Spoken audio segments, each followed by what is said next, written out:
Overthinking एक ऐसी बीमारी है जिसे आज की दुनिया का हर दूसरा व्यक्ति ग्रसित है। ये बीमारी समय के साथ बहुत ही खतरनाक और विकराल रूप ले लेती है। सोचने की क्षमता एक वरदान ही है, पर हमने इसे अभिशाप बना लिया है। सोचना बुरा नहीं है, अरे ये वो चीज है जो हमें जानवरों से अलग बनाती है। और अगर हम अपने दिमाग से कुछ सोचे ही ना, तो एक जानवर और इंसान में क्या फर्क रह जाएगा। मगर फिर भी इंसान आजकल के भागदौड़ भरी जिंदगी में इतना व्यस्त होता जा रहा है कि अधिक काम होने की वजह से वो अधिक सोचने लगा है, और यही अधिक सोचना उसके लिए खतरनाक बनता जा रहा है। मैंने पहले भी कहा है कि सोचना बुरा नहीं है, बल्कि सोचना तो एक मानव की जरूरी स्वभाव है, लेकिन जरूरत से अधिक सोचना बहुत खतरनाक है। हम अपने ही मन और शरीर पर कंट्रोल नहीं रख पाते और तरह तरह के नुकसान उठाने पड़ते हैं। ओवरथिंकिंग आपके जीवन को कैसे प्रभावित करता है, एक रियल स्टोरी से समझते हैं। हैरी होडेनी नाम का एक बहुत बड़ा जादूगर था, और वो ये भी दावा करता था कि अगर उसे जेल में डालकर लॉक कर दिया जाए तो वो 1 घंटे के अंदर उस जेल के दरवाजे के ताले को खोलकर उससे बाहर निकलकर लोगों को दिखा देगा।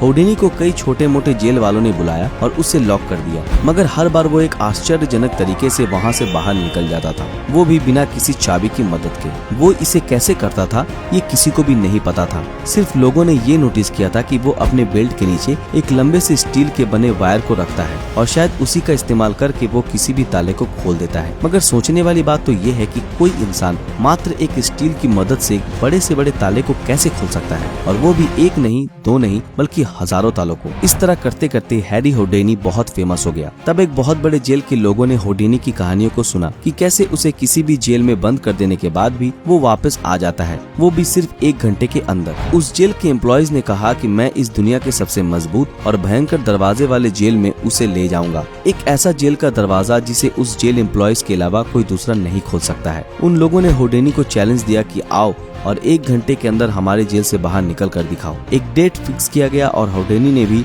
उस चैलेंज को एक्सेप्ट कर लिया। बहुत लोगों के सामने ये इवेंट शुरू किया गया। जिस डेट को इवेंट रखा गया था उस दिन होडेनी आया और सब लोगों ने उसका स्वागत तालियों की गदगदाहट से किया। बहुत कॉन्फिडेंस के साथ होडेनी जेल के अंदर गया। तभी वहीं खड़े एक गार्ड ने होडेनी की कानों में धीरे से बोला कि ये पूरे देश का सबसे स्ट्रॉन्ग और सबसे एडवांस जेल का दरवाजा है, जिसे खोल पाना नामुमकिन है और इसे कोई नहीं खोल सकता। ये बात सुनकर होडेनी का कॉन्फिडेंस थोड़ा सा कम हो गया, पर फिर भी उसे लगा कि वो इस ताले को भी आसानी से खोल देगा अपने मैजिक ट्रिक की मदद से। दरवाजे को लॉक कर दिया गया और अब बारी आई होडेनी की अपनी मैजिक ट्रिक को दिखाने की। उसने अपने बेल्ट को खोला और एक बड़े से स्टील की पिन को निकाला। जैसा कि मैंने आपको पहले ही बताया था कि वो पिन ही था जिसकी मदद से वो किसी भी ताले को खोल देता था। वो इसे हमेशा लोगों से छिपाए रखता था क्योंकि ये ही होडेनी की सीक्रेट थी। होडेनी उस पिन को घुसाकर उस ताले के लॉक को ब्रेक करने लगा। इससे पहले होडेनी ने हजारों तालों को ब्रेक किया था, इसलिए वहाँ बैठे लोगों को पूरा विश्वास था कि होडेनी उस ताले को भी खोल देगा। मगर उस गार्ड की बात होडेनी की कान में अभी भी घूम रही थी कि इस जेल में पूरे कंट्री का सबसे बेहतरीन और एडवांस ताला लगाया गया है और इसे कोई नहीं खोल सकता।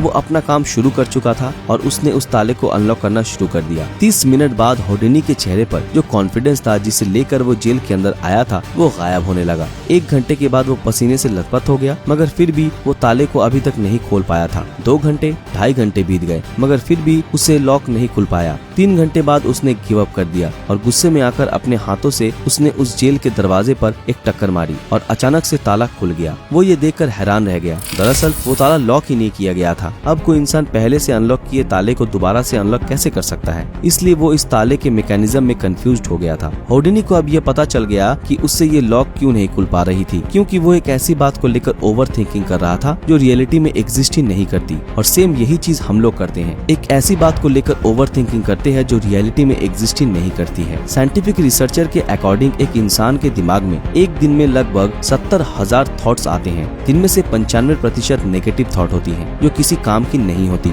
जब व्यक्ति में किसी काम को करने के प्रति उलझन बनी रहती है तो कॉन्फिडेंस कम होता जाता है, जिसके चलते नकारात्मक विचार दिमाग को घेरना शुरू कर देते हैं और व्यक्ति ज्यादा सोचना और चिंता करना शुरू कर देता है। और सेम यही हुआ था होडेनी के साथ, जिसकी वजह से उससे वो ताला नहीं खुल पाया। अगर वो ताले को पहले ही चेक कर लेता तो उसको इतनी शर्मिंदगी नहीं झेलनी पड़ती। ओवर थिंकिंग का सबसे बड़ा नुकसान है कि ये दिमाग को थका देता है। क्या हो जब किसी मशीन को चालू छोड़ दें और उसे कुछ भी उत्पादन ना करे। एक और जहां मशीन गर्म पड़ जाएगी, दूसरी ओर आपका ईंधन बिजली का नुकसान भी होगा और आप कुछ प्राप्त भी नहीं कर पाएंगे। ओवर थिंकिंग आपका समय, ऊर्जा और स्वास्थ्य सभी को नष्ट करने का काम करती है। ओवर थिंकिंग इच्छा शक्ति को कम करती है। किसी भी काम को हम परफेक्ट तभी कर पाते हैं जब हमारी इच्छा शक्ति तेज हो। यानी आप किसी काम पर फोकस तभी कर पाते हैं जब आपका दिमाग पूरी तरह से उस काम में लगा हो। ये शक्ति आमतौर पे सुबह के समय बहुत मजबूत होती है, लेकिन धीरे धीरे समाप्त होती जाती है क्योंकि हम दिन भर कई कामों को पूरा करते हैं। हालांकि ये बहुत जल्दी खत्म हो जाती है क्योंकि हमारा दिमाग थक जाता है। ओवर थिंकिंग के चलते हम तनाव में रहने लगते हैं और तनाव और चिंता हमारे स्वास्थ्य के लिए सबसे ज्यादा खतरनाक होती है। अब बात करते हैं कि ओवर थिंकिंग से बचा कैसे जाए। तो इसका सिंपल कुछ स्टेप है जिसको फॉलो करके इससे बचा जा सकता है। ये सभी जानते हैं कि पहले विचार दिमाग में आते हैं, फिर वो क्रिया का रूप लेते हैं। हमें कोई भी काम सोच समझकर करना बहुत जरूरी है, पर किसी काम को लेकर जरूरत से ज्यादा सोचना और वो बातें भी सोचना जो काम से संबंधित नहीं है, आपको और आपके काम दोनों को नुकसान पहुंचाता है।